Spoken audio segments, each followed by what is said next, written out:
TMC कर्मी आक्रमण में 15 रु अधिक बीजेपी कर्मी आहत। पश्चिमबंग दांतुन निर्वाचन मंडली में बीजेपी कर्मी को आक्रमण करिसेंती टीएमसी कर्मी। आज निर्वाचन प्रचार शेष दिन थिबा बेले बाइक रैली करी प्रचार करुथिले बीजेपी कर्मी। हठात किछि टीएमसी कर्मी आक्रमण करने सहित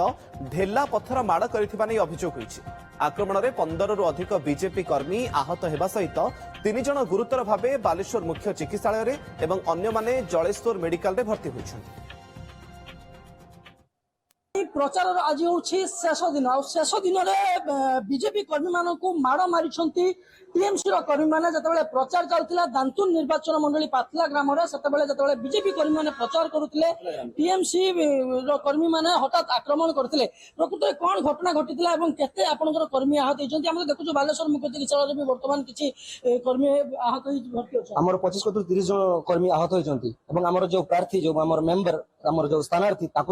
भी आक्रमण कर तृणमूल से हारिया को जाऊँगी तो मरी बस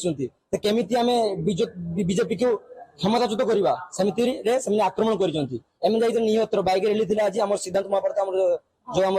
रैली कर छात्र सब मिसिक आम प्रार्थी सहित तो सही आक्रमण कर जेहेतु आम रैली को आज बंद करने अन्याय भाव कामटा कर बीजेपी कर्मी थे परिवार लोक रही सकाल कौन है हठात आक्रमण मार मारी मथा फाटी सेंसलेस आम घर लोक मैंने सब लोग दौड़िक आसी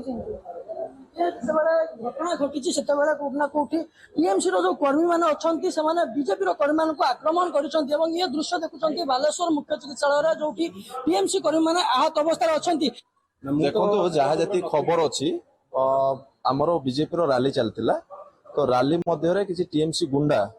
रैली भीतर को आकस्मिक पशिक अटैक कर बाकी स्पॉट उपर जे थिले आमर विधायक माननीय सदर विधायक सी आसले आप कहीपर कौन घटना ना कि से अपेक्षा करूँ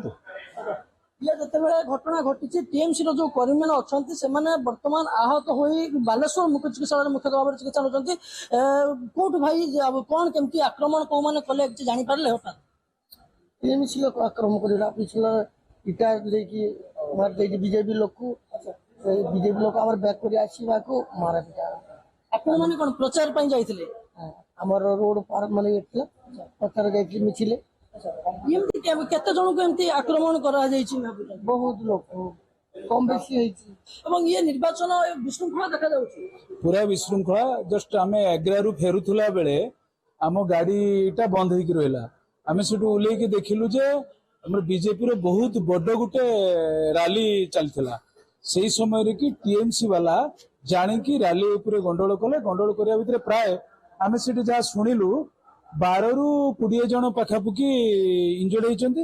बाकी 5-6 जन सीवियर इंजर्ड होइचंती जोटा कि सेमान को बालेश्वर रेफर करा जायछि। निर्वाचन को हाथ गणती कईटा दिन रहा से आज प्रचार शेष दिन था शेष दिन में जो भाव में टीएमसी कर्मी मैंने बीजेपी कर्मी मान आक्रमण करने अनेक कर्मी आहत होते 3 जन कर्मी जो सीवियर आहत होती बालेश्वर मुख्य चिकित्सालय चिकित्सित होती बालेश्वर चंद्रकांत जेना ओटीवी।